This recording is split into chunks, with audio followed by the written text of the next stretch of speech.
Hey fellow pips, welcome back to the channel. If it's your first time here, welcome.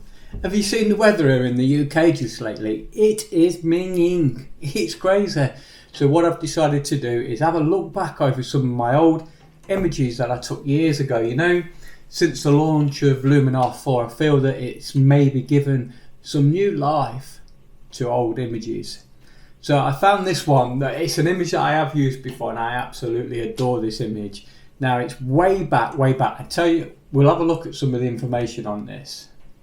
And on the Mac, all you do is highlight your image and press Command I, and that's going to give you the information you need. And here I'm reading it's a Canon camera raw file, tells you 23.5 megapixels in size. It was taken on the 4th of September 2011, and it's a Canon EOS 5D Mark II. I remember that camera so well. In fact, a friend of mine now owns that camera and it's still going strong to this day. Fantastic camera, brilliant. It was obviously on the 100 to 400mm because the focal length was 235mm. Now this image has stuck with me for years. It was one of my favourite images, but you know what? Look what happened. I cut the end of the tail off. How ridiculous. And you think to yourself, well, you know, is this not usable? I've used it before, so I know exactly what I'm doing, but it took an age. It took an absolute age. So the one or two things I'm still going to just do to this is think about the mood and how you want to set it. I'm going to go for a dark image with this, something that's going to be pretty sort of, I don't know, a little bit dark and mysterious.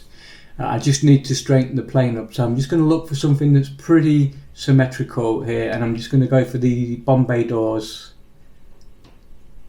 I'm just going to put the line on, and that's going to straighten it up. But now look what's happened, I've lost even more of the tail. I don't remember taking this photo from all that time ago, but what I do remember about when I edited this before, it was the cleanest, sharpest image of a group of images, a burst if you like, taken to capture, and this was the sharpest, but the most unusable. So we're just going to open the image. As you can see here before we go, I've done the highlights, I've done the shadows. I thought about the shadows. Did I want to go right up? No, because I want to keep it a little bit dark and sinister, but I just want you to be able to see these arrows and numbers and letters of the plane. Now what I do like about this is the way the light is captured and put an edge around the propeller and the undercarriage. Absolutely brilliant, and that's all down to the light of the day. So we're going to open the image up and then we're going to fire up Luminar 4. I'm going to do no more to this as it stands. So I'm going to go to filter, Skylum software, Luminar 4. That's going to take us straight into Luminar.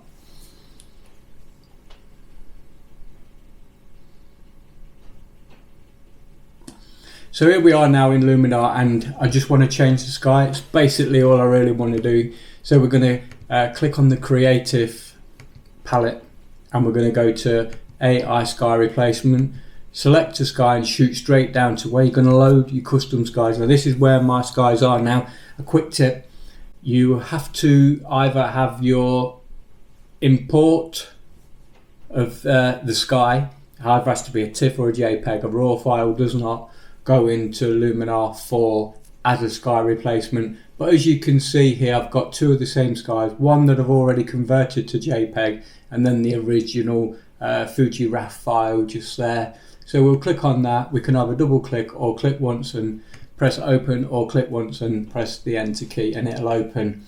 Now it's pretty good already, I like it as it is, but as you can see there's a little bit of a fringe and we don't want that, and all that's down to is the horizon blend. It's just blending the horizon in. So I'm just going to totally take that away to the left, and now I want to relight the scene. Now if we go to the right, it's just going to make things a little bit darker in the scene. If I go to the left, it's just going to lighten things up. So I want to keep it dark. I'm going for that dark image, so I'm just going to sort of increase the scene. Obviously that's something that you guys are going to have to play with depending on how you want your scene to look, but for me it's absolutely perfect. So that's going to do that. So now we're going to go back into Photoshop, and all we do is we apply the image, and that's going to process it, put it back into Photoshop. Okay, so now we're out of Luminar 4, we're back in Photoshop, and what we need to do is to create a little bit of space here, because this just needs to be a little bit wider, a little bit longer. So I'm just going to create that. I'm going to also put some content aware in here and just see what happens. Hopefully it will correct it, because roughly that's where the tail would have been. And let's see what it does. So it's just processing the image to see where it needs the extra. That is absolutely terrible. This is all okay, but that, what the heck's that? It's there. That's a mess, ain't it? Wow. So I'm going to just take that content aware off, and I'm just going to make it bigger. You see, this is what I love about when we see all these Adobe and all the other things where it's always perfect, everything falls into place straight away. That was a mess, so we're just going to make that a little bit bigger. There you go.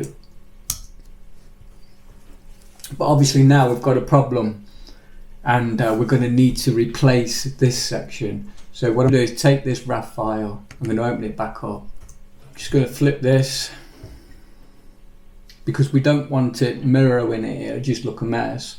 So we go to image, rotation and horizontal flip. Bing bang, bosh bash, bing bosh bash. There we go. Okay, and now I'm just going to have to paint that in. So bear with me, and I'll come back when I've blended and I'm happy with how it's actually going. Okay, so I've spent a bit of time doing this because I wanted to get it spot on. I tried all different sorts of scenarios, how to get the cloud formation spot on, and I feel now that I tried to put too much tail in at one time, found that it was way, too much. A plane wouldn't just all of a sudden pop out the cloud, it would drag a little bit of that cloud way with it. So that's what I've gone for. Just trying to get some of this detail, and let me just show you some of this detail of the gunner here in the back.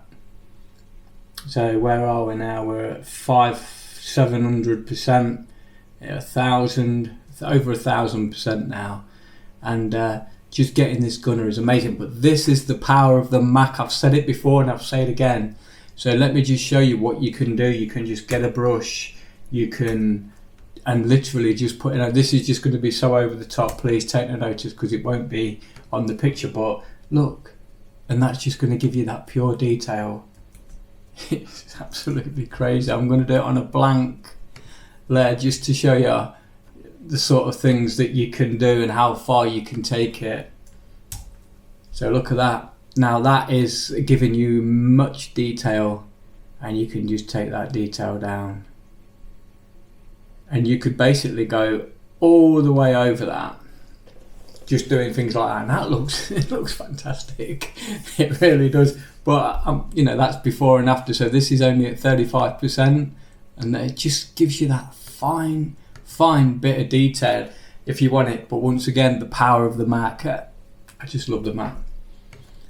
Right, well, I'm going to take that out. I don't want it in. So that is the image as I like it. So now the fun bit, after doing all the detail, I'm going to shoot over to Adobe Camera Raw, and we do this by going up to Filter, and we go Camera Raw Filter.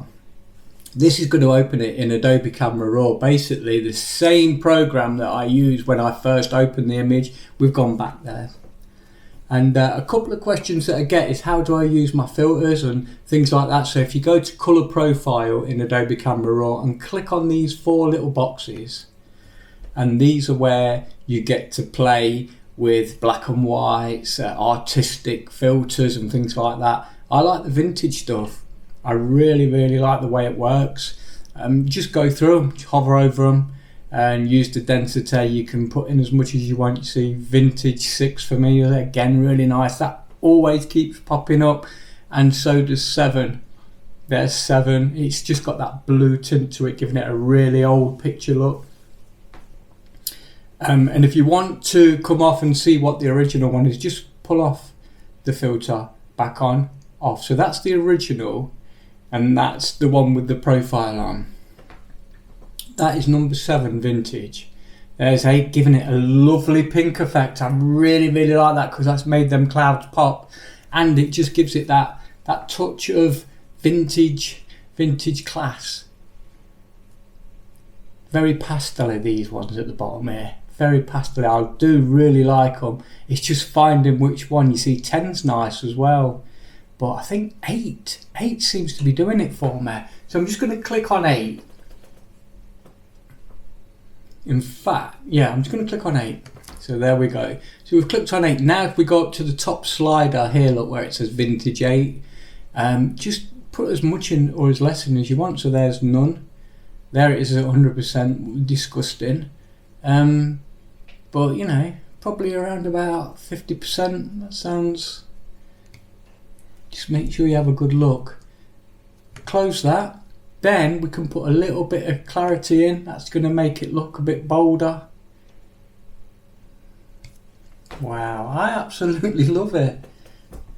I mean, you wouldn't believe that was taken on a camera, on a Canon camera in today.